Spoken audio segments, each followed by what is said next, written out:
Bom dia a todos. Bem-vindo nessa manhã fria de domingo. Muito corajosos vêm hoje, mas hoje vamos conversar sobre o Evangelho segundo o Espiritismo, capítulo Bem-aventurados os aflitos, e no seu subitem, os tormentos voluntários. Antes de falarmos diretamente sobre isso, vamos tentar responder uma pergunta: o que é ser feliz? Segundo a nossa ciência terrena, na Universidade de Harvard, na Inglaterra, a alegria, a felicidade também se aprende, como o golfe, o esqui ou o futebol. Ser feliz é o maior tesouro que podemos conquistar. O professor Dr. Tal Ben-Shahar define como esta felicidade é a ciência da felicidade, ou seja, nós podemos aprender a ser felizes. E mais importante, nós não precisamos ser totalmente perfeitos para sermos felizes. Podemos sim alcançar esta felicidade possível ainda aqui na Terra. Já conhecemos do jargão espírita que a felicidade não é deste mundo. E é verdade. A felicidade plena, completa, realmente ainda não. Mas a felicidade possível é. Estamos sim num mundo de provas e expiações. Então teremos sofrimentos a passar por enquanto. Está na nossa genética planetária evolutiva. O nosso planeta, e nós precisamos disso para podermos evoluir. Mas devemos transformar esses sofrimentos em alavancas morais para a nossa evolução. Até poderíamos dizer, felizes de sofrer, pois podemos galgar um degrau a mais nessa escada evolutiva. É aquela sensação que às vezes, não apenas no lado espiritual, mas no lado material. Foi difícil, foi sofrido, mas eu venci. Venci. E como que eu vou vencer? Uma das maneiras é a reencarnação. A reencarnação é o meio de cura de danos cometidos no passado e de fortalecimento moral perante as provas que nós passaremos. Geramos doenças, nós mesmos geramos em nosso perispírito, através dos crimes, do álcool, do tabagismo, do sexo desvirtuado e mesmo até de ideias negativas que tivemos e que ainda temos. Vivemos cansados e sem motivos aparentes para isso. É um desânimo cíclico que vai e vem e não deixa de orbitar as nossas mentes. O corpo só adoece porque o perispírito que nos envolve já estava doente previamente. Quem nos ensina isso é o espírito André Luiz. Ele nos ensina: nós criamos as depressões devido ao abuso das nossas forças. Nós mesmos plasmamos nos nossos tecidos a desarmonia celular, a ruptura celular, rompe-se a célula e toda a área ao redor é atingida. Permite a entrada de micro-organismos gerando a doença. O segredo da felicidade, segundo o professor, é aceitar a vida como ela é. Então, nós nos libertamos do medo. Medo, lembre dessa palavra. Essa palavrinha nós temos que aprender a conviver com ela e não apenas deixar ela dominar as nossas vidas. O medo de fracassar e das nossas tendências perfeccionistas. Este aceitar a vida não é apenas um aceitar calmo, é o aceitar fazendo o que precisa ser feito, é o resignar-se. Este é o sentido desta palavra. É o aceitar mudando o que a gente pode mudar. E não se cobrar tanto por algo que eu realmente não consigo mudar. É tirar a culpa das minhas costas, mas ser sim responsável pelas nossas novas atitudes que tendemos agora a fazer no bem.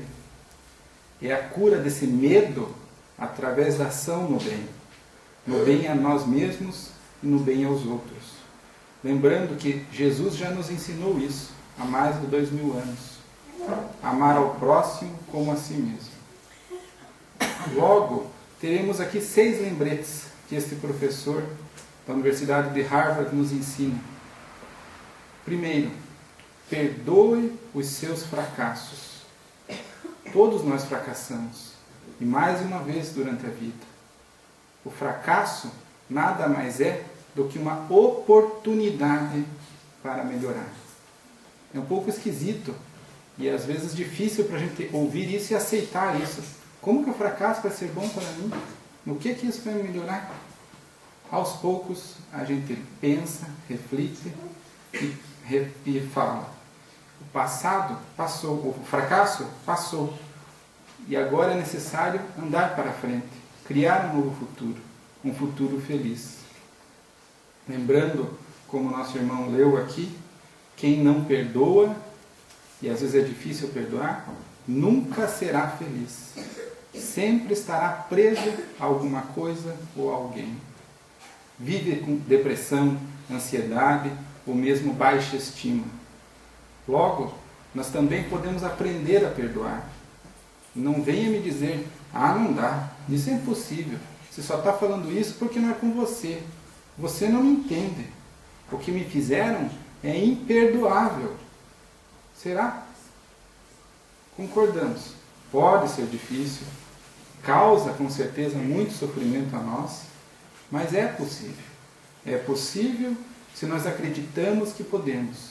Ou ainda mais, se nós queremos perdoar. O primeiro passo é você querer perdoar alguém. Se você não abre a sua cabeça para isso, você não vai perdoar. Você tem que deixar de ser teimoso em não perdoar. E qual o primeiro passo para que nós consigamos perdoar alguém? Ou sejamos perdoados por alguém? Perdoando a nós mesmos e aos outros. Segundo, devemos agradecer as coisas boas que nos acontecem. E não pensar que essas coisas se estão garantidas para sempre.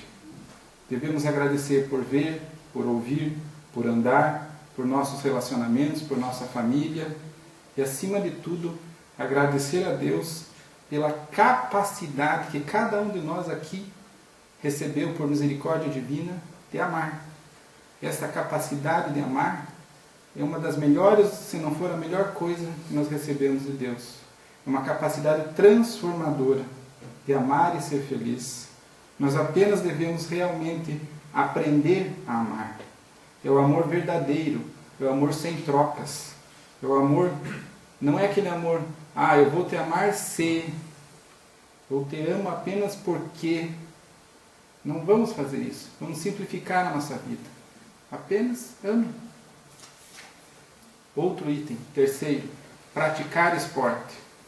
Melhora o corpo e melhora a saúde, com a liberação de endorfinas cerebrais para evitar, inclusive, a depressão. Por vezes não necessitando de medicamentos para tratar dessa depressão.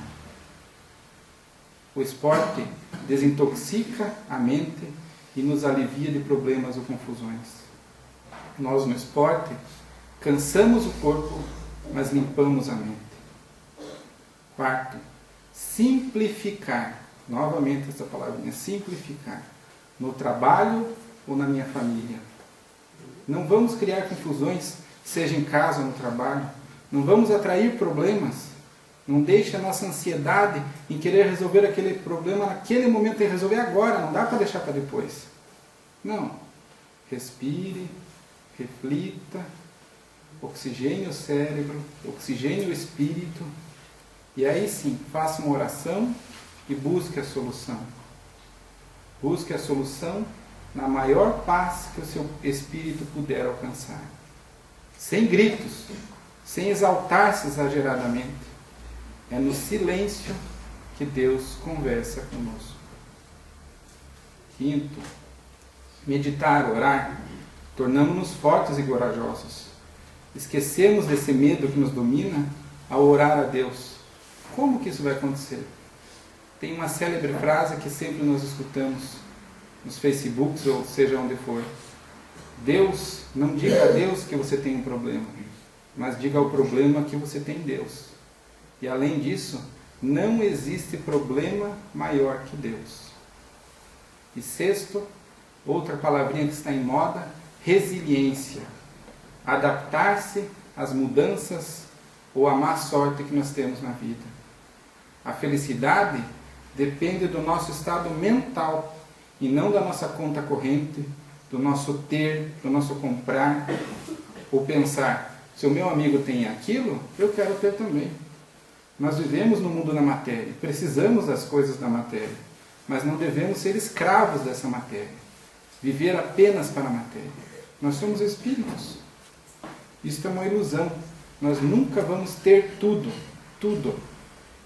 Isso só gerará ansiedade, ansiedade do ter. No fim, em uma frase podemos resumir: desejamos comprar a nossa felicidade, como se comprando aquilo eu serei feliz. Talvez por um instante você seja feliz, mas daqui a pouco aparece uma coisa nova e você tem que comprar outra. Então tenha o necessário e não o supérfluo. E quando não temos e não entendemos esta questão, nasce a depressão, porque ele tem ou não.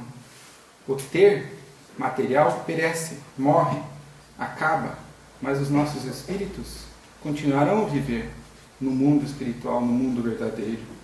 E os bens materiais que nós lutamos, por vezes, durante 50, 60, 80 anos para ter, vão ficar aqui. Não vamos levar nada para o mundo espiritual. Aliás, o que a gente realmente vai levar depois que nós desencarnarmos? Poderíamos dizer, não, eu não vou levar as minhas coisas, mas vou levar as minhas lembranças, os meus relacionamentos, as minhas experiências que eu tive aqui. E realmente, tudo isso é verdade. Mas acima disto, existe uma pequena coisinha que por vezes nós nos esquecemos, que é superior a tudo isto. O que nós realmente levamos? O nosso ser espiritual, que é a nossa real essência, sem máscaras, sem o verniz social. Chegamos ao plano espiritual desnudos, nus, sem poder esconder as nossas imperfeições, como aqui na Terra nós por vezes conseguimos esconder. Mas lá também estaremos brilhando as virtudes que conseguimos angariar, desenvolver aqui na Terra. Pode-se dizer, como no Evangelho nos ensina, será o nosso festim de bodas. É a nossa túnica, a nossa roupa espiritual que será vista. E esta roupa não pode ser comprada, apenas conquistada pelas nossas virtudes e pela reforma íntima que eu já consegui fazer em mim.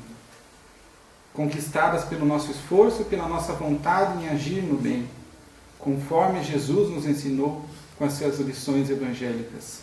Jesus, o verdadeiro homem, espírito e mestre, que realmente pode-se dizer tem moral ilibada, perfeita. Nós, seres humanos, em evolução, aprendemos erroneamente que precisamos ser aceitos pelo outro para poder ser feliz. E o pior de tudo, que depois de passar um tempo, eu acredito nisto. Eu só vou ser feliz se os outros gostarem de mim. Esta crença faz o foco da minha vida ser o quê? Os outros, não eu mesmo. E tentamos nos moldar à expectativa que o outro tem de mim. Com isto, vamos abandonando o nosso ser, abandonando a nossa espontaneidade e criamos personagens. Seremos atores ou atrizes nesse palco da vida, apenas representando o que os outros querem que nós sejamos. Deixamos de lado o nosso verdadeiro ser, nosso verdadeiro eu, o que eu realmente sou. Tentamos nos moldar às exigências materiais ou por vezes até sentimentais dos outros. Ficamos distantes da nossa essência. O vazio toma o nosso coração.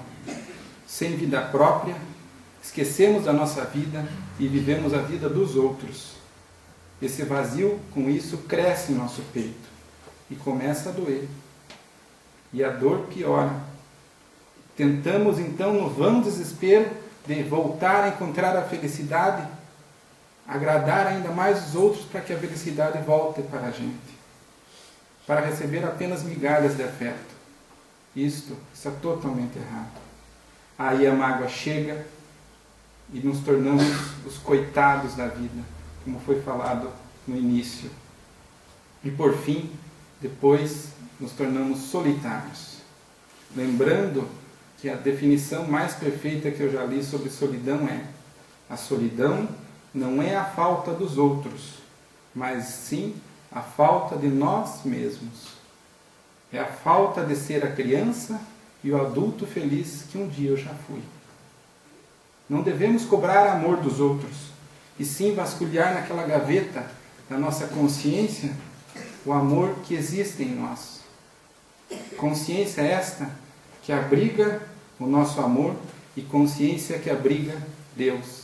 Quando não sabemos o que fazer, devemos ficar em silêncio e ouvir a nossa consciência, pois lá está Deus. Em calma, em paz, Ele falará conosco. Devemos relembrar Deus, tão esquecido e deixados de lado no dia de hoje. Acordar essas centelhas de fogo divino que existem em nós. Acordar em nós Deus para que nós possamos abrasar a terra e reaquecer a vida, principalmente hoje que está frio, com o nosso amor universal. Voltamos a nos amar, voltamos a viver, a sentir que estamos vivos e não mortos em vida. Relembre-se, Deus não está fora de nós, está dentro de nós. A felicidade e o amor estão dentro de nós e não fora. Santo Agostinho nos ensina: fé é acreditar no que não se vê. Como que eu vou acreditar numa coisa que eu não vejo? Fé não é material, não é matéria, eu não palpo a fé. Ela é espiritual. Eu sinto, eu sei que ela existe, eu sei que aquilo é verdade. E quando que eu vou saber isso? Quando que eu terei essa recompensa de ver esta fé? É quando finalmente nós evoluirmos e sentirmos em nós que esta fé é verdadeira.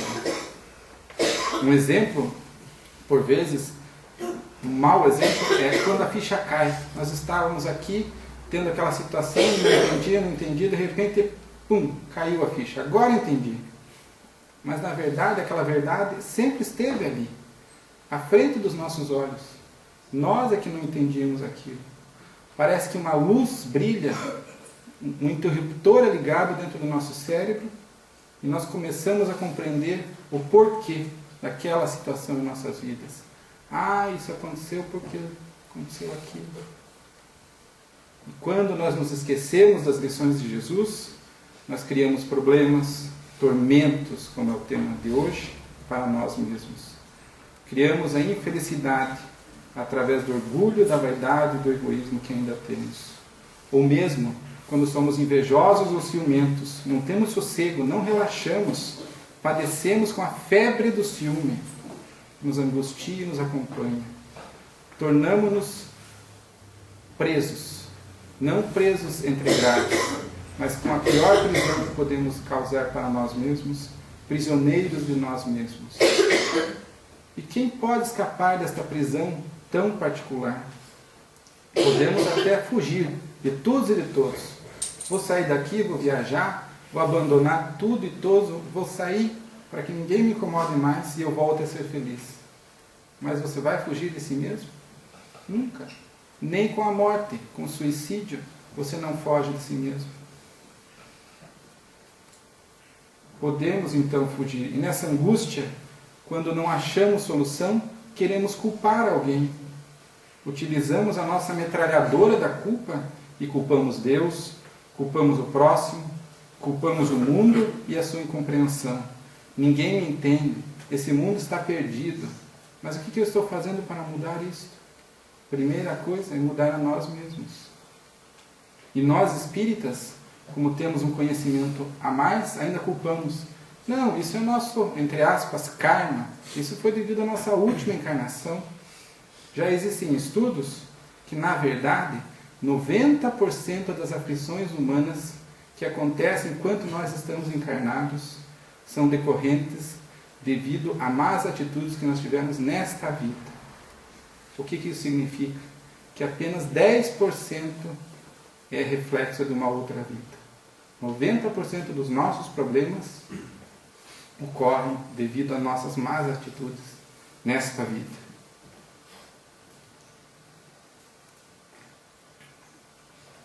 E por que isso ocorre? Porque nós não usamos bem o nosso livre-arbítrio, a nossa livre vontade. Nós utilizamos e devemos utilizar, estar no bem, pois é natural nós fazermos o bem. O que está errado é nós fazermos o mal. Deus nos criou para fazermos o bem e não para fazermos o mal. Devemos seguir sim as leis de Deus. Devemos nos afastar do paradigma que para ser feliz eu tenho que vencer o outro. Eu só vou ser feliz se eu for melhor que o outro. Senão não vou ser feliz. Isso não é certo. Não devemos humilhar o outro para poder nos elevarmos. Pois somente quando eu fizer isso, eu criarei a cólera da inveja e do ciúme. A sombra, esta parte escura que existe ainda dentro de nós, diz, já que eu não vou ser feliz, você também não vai ser. Eu não aguento ver você feliz. Então eu quero trazer para o meu nível de sombra. E assim criamos esse planeta, esta genética espiritual de planeta de provas e expiações. Esses sofrimentos, essas aflições, não estão enquadrados naquela afirmação de Jesus, bem-aventurados os aflitos, que serão consolados. Visto que fui eu mesmo que criei este sofrimento para mim. Eu mesmo criei o problema na minha vida. Eu criei a minha aflição, entre aspas, eu criei o meu karma, nesta encarnação, não numa vida anterior. Então não é um resgate de outra vida. Eu crio o meu próprio inferno astral se eu tenho más atitudes nesta vida. Já de outro lado, tem a solução para tudo isso. Jesus e as suas consolações. Agora sim, podemos dizer, bem-aventurados os aflitos, pois serão consolados, pois aqueles outros sabem o bem sofrer. Eu digo, mas sofrer é bem? Sofrer é sempre ruim. Não, se você sabe sofrer bem, com resignação, que aquilo vai te fazer um bem no futuro, e você não se revolta, não se desespera, você passa por isso sofrendo, mas sem com tanta dificuldade. Sem viver reclamando, vencemos os nossos próprios defeitos. Compreendemos que isso é uma expiação. É um sofrimento que veio, mas que eu venci. É aquele, eu sofri, foi difícil, mas eu venci. Esta alegria que vem após este momento de vencimento é muito bom. E não mais voltar a cometer o erro, como Jesus nos ensinou. Vá e não peques mais. Errar todos nós vamos. Mas tentemos não repetir o erro. Esses serão os consolados por Jesus e por Deus, ainda aqui na terra, encarnados. Não precisamos morrer para receber esta dádiva. Podemos aqui na terra, encarnados, receber este bem. E assim, nós estamos criando, todos nós, um mundo de regeneração. Estamos fazendo essa transição planetária, de provas e expiações para a regeneração. Cada um escolhe o seu caminho. Pronto, agora me animei. O que eu posso fazer para me acelerar a minha transição? Através da minha reforma íntima, transformando uma má tendência que eu ainda tenho em uma virtude que eu ainda não tenho. Orando a Jesus nos momentos difíceis, de desespero, de desânimo, de depressão, que Ele nunca nos desampara. Com Jesus no leme desta embarcação, que é a terra, nunca sofrerá naufrágio. Venceremos com Ele as tempestades, ou até mesmo os tsunamis morais que estão ocorrendo. Mas sairemos vencedores, vencedores das nossas imperfeições. O bom espírita, como eu já tinha falado, é feliz com o necessário e não com o exagero do supérfluo. O bom espírita percebe que há muitas pessoas mais necessitadas que ele. E ao ser humilde na matéria, ele torna-se rico em espírito, pois semeia as virtudes espirituais e morais, afastando-se dos exageros materiais. Sabe que somente os valores espirituais é que nós levaremos para o outro mundo. Os tesouros que a traça e a ferrugem não corroem, nem os ladrões escavam ou roubam, mas são os tesouros do Espírito. São os únicos que nós levaremos. E como eu consigo alcançar esses tesouros do Espírito? Certa senhora, à época, perguntou a Tomás de Aquino: Senhor Tomás de Aquino, o que eu preciso fazer para ganhar o céu? Aquino olha para ela e responde: querer. Então nós realmente temos que querer mudar. Não apenas uma vontade frouxa, deseducada. Eu até tentei ser bom, mas isso não é para mim. É muito difícil, todo mundo rouba, todo mundo é corrupto. Se eu mudar, não vai mudar todo mundo. Não adianta, eu sou só uma agulha no palheiro. Quem fala isso? A nossa preguiça moral. É o acomodar-se, é ficar na nossa zona de conforto. Eu tentei, mas fracassei, desapontei-me. Não vou tentar de novo. Se nós não nos esforçamos, não perseveramos no máximo que nós podemos, só angariamos quedas e humilhações nas nossas vidas. Se eu fracassei, tente de novo. Lute, não desista. Seremos os eternos fracassados se deixamos o fracasso nos dominar. Lembremos do início, o fracasso é uma oportunidade de nos melhorar. Se tivéssemos a fé do tamanho de um grão de mostarda, moveríamos montanhas. Vamos hoje começar a nos educar. A nossa vontade, a nossa resistência, a nossa palavrinha nova, resiliência. Não apenas a resiliência física, mas também a moral, a espiritual. Ampliar a nossa coragem, elevar a nossa fé em um futuro melhor. Mas elevar a fé de verdade. Crendo que o possível é possível e não impossível. Por vezes, apenas mais alguns passos faltavam para sairmos do túnel das sombras e alcançarmos a luz do entendimento. Os erros que cometemos são causados pela nossa fraqueza moral. A raiva nos domina. O ciúme nos consome. O orgulho nos cega. E o egoísmo nos envilece ou nos torna vilões. E ainda, por vezes, tendo tudo isso dentro de nós, dissimulamos. Escondemos essa fraqueza para que os outros não percebam. E por vezes escondemos tão bem que nem mesmo nós podemos perceber essas fraquezas em nós. Esses defeitos morais. Vivemos então na ilusão de um mundo encantado, não aceitando a verdade, porque temos que mudar. Eu não vou mudar, isso aqui vai ser difícil. E vai doer para mim mudar. Vou ter que cortar muita coisa que eu gosto de fazer e não vou poder mais fazer. Isso não está certo. Adaptamos então a moral aos nossos interesses. Eu vou lá, vou aprender, mas vou fazer o que seja bom para mim. Se não for bom para mim, não presta, não vou fazer. Pior, às vezes adaptamos a religião ao nosso egoísmo, aos nossos interesses materiais. Deturpamos os bons valores, avançando no direito dos outros. E queremos a todo custo exigir o respeito dos outros. Tornamos-nos opressores do medo, através do poder. Dizemos, faça isto, senão é o domínio, de novo para essa palavrinha, medo. Queremos dominar os outros pelo medo, e não pelo respeito. Devemos mudar esse paradigma. Devemos ser reconhecidos pela nossa nobreza moral, pelo reconhecimento e pela integridade moral que nós já temos. E quem de nós tem a maior moral que já conhecemos? Jesus. Quem pode ser o exemplo para nossas vidas? Jesus com suas palavras e ações.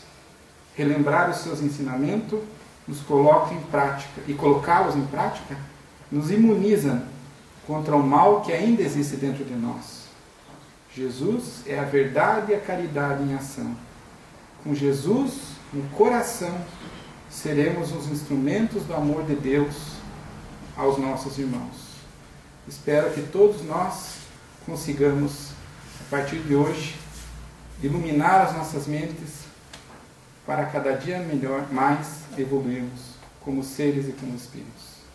Muito obrigado a todos.